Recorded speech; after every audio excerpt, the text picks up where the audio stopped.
नमस्कार, म विशाल गुप्ता।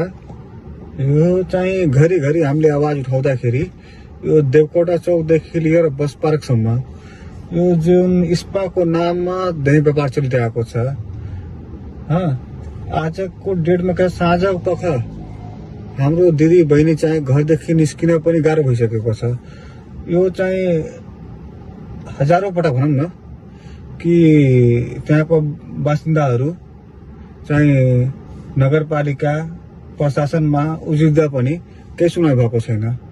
यो स्पाको नाममा देह धन्दा चलाउने यो कहाँसम्मको उचित हो? यो चाहिँ कसले हेरिदिने त?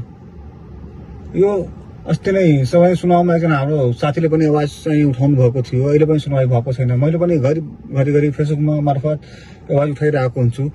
यो हाम्रो बुद्ध भूमि जुन एउटा शान्तिको प्रतीक हो, यो लुकेको होइन नि।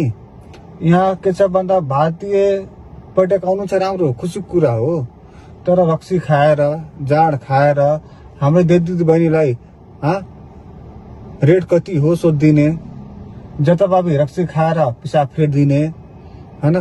यो चाहिँ के छ भन्दाखेरि यथार्थ गलत हो। पर्यटक भन्दाखेरि त्यो हुन्छ भन्दाखेरि लुम्बिनी घुम्ने आउने, पोखरा घुम्ने आउने, काठमाडौँ घुम्न आउने, खाने रमाउने, हामी उहाँलाई सम्मान गर्छौं। तर हाम्रो दिदी बहिनी माथि आवाज उठ्छ भने यो कतापि गलत हो। हामी सहनेवाला छैनौं।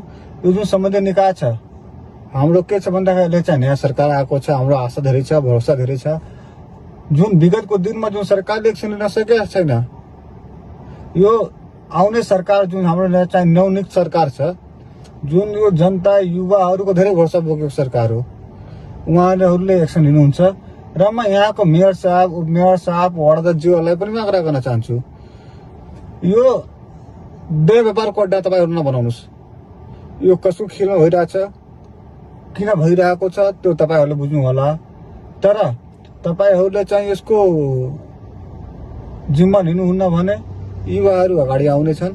जीएनजी आन्दोलन भएकै थियो, नभएको पनि होइन, देश विरोधमा विद्रोहमा गएकै हो। र म के भन्न चाहन्छु भने कि कम्तीमा यो नगरपालिका वाडा हाम्रो यो सिडिओ साहबजीहरू, एसपी साहबजीहरू यो हेर्नु पर्यो के थाहमा के छ भन्दाखेरि हामीले हेरिरहेको छौं भने तपाईले किन हेर्न सक्नु भएको छैन? रेस्टुरेन्टको नाममा देह व्यापारको धन्दा चलिरहेको छ, देवकोटा चौकदेखि बासपासम्म। स्पाको नाममा देह व्यापार चलिरहेको छ। कसले हेर्दिने त? हामीले युवाहरूले हेर्दिने हो। अब युवाहरूले हेर्न पर्यो भने, स्थानीय हेर्नु पर्यो भने त तपाईहरुमा के भन्न चाहन्छु भने कि यो देश विद्रोहमा आउनेछ। फेरि नगरपालिकामा अहिले पनि आग्रह गर्न चाहन्छु कि तपाईहरुले हेर्नुस्, गर्नुस्। यो कमिसनको खेलमा देह व्यापारको अड्डा नबनाउनुस् तपाईहरुले। फेरि म आउने छु, जोड्ने छु तपाईहरुसँग। एक हप्ताको म तपाईहरुलाई के हुन्छ भन्दा एक हप्ता हामीले तपाईलाई एउटा यो भिडियो मार्फत हामीले चाहिँ चेतावनी भनौं या आग्रह भनौं या रिक्वेस्ट भनौं गरिरहेको छौं। या तपाईहरुले त्यो गर्न सक्नु भएन भने हामीले के गर्नुपर्ने छ भने युवाहरूले, स्थानीयहरूले हामी गर्नेछौं। धन्यवाद। जय युवा, जय देश।